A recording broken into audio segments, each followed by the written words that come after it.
আসসালামু আলাইকুম।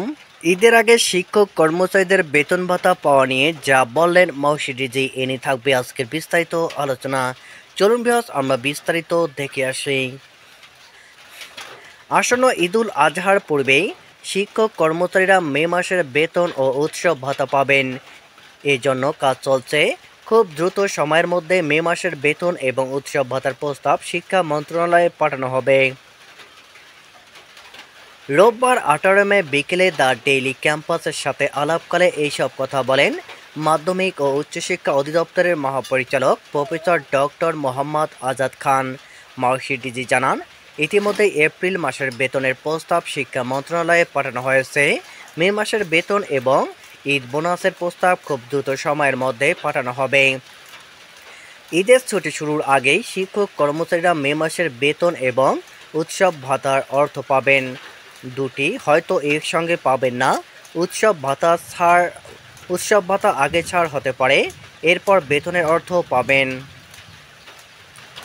কবে নাগাদ উৎসব ভাতার প্রস্তাব এবং মে মাসের বেতনের প্রস্তাব পাঠানো হতে পারে, এমন প্রশ্নের জবাবে প্রফেসর ডক্টর মোহাম্মদ আজাদ খান আরও বলেন, ঈদ উৎসবের প্রস্তাব চলতি সপ্তাহে শিক্ষা মন্ত্রণালয়ে পাঠানোর পরিকল্পনা করা হয়েছে, আর মে মাসের বেতনের প্রস্তাব আগামী সপ্তাহে পাঠানো হতে পারে।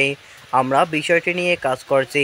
জানা গেছে, সরকারি কর্মকর্তা কর্মচারীরা ইপির মাধ্যমে বেতন ভাতা পান, তবে বেসরকারি শিক্ষা প্রতিষ্ঠানে কর্মরত এমপিভুক্ত শিক্ষক কর্মচারীদের বেতন ভাতা সরকারি কোষাগার থেকে ছাড় হলেও তা রাষ্ট্রায়ত্ত 8টি ব্যাংকের মাধ্যমে অ্যানালগ পদ্ধতিতে ছাড় হয়। এই অর্থ তুলতে শিক্ষকদের নানা ভোগান্তিতে পড়তে হতো। এর পরিপ্রেক্ষিতে গত 5 অক্টোবর বিশ্ব শিক্ষক দিবসে ইফটিতে বেসরকারি শিক্ষকদের এমপিও বেতন ভাতা দেওয়ার ঘোষণা দেয় শিক্ষা মন্ত্রণালয়। প্রাথমিকভাবে বেসরকারি এমপিভুক্ত স্কুল কলেজের 209 জন শিক্ষক কর্মচারীর অক্টোবর মাসের এমপিও ইফটিতে ছাড় হয়। পরবর্তী সময়ে গত 1 জানুয়ারি 1,89,000 শিক্ষক ইফটির মাধ্যমে বেতন ভাতা সরকারি অংশের টাকা পেয়েছেন।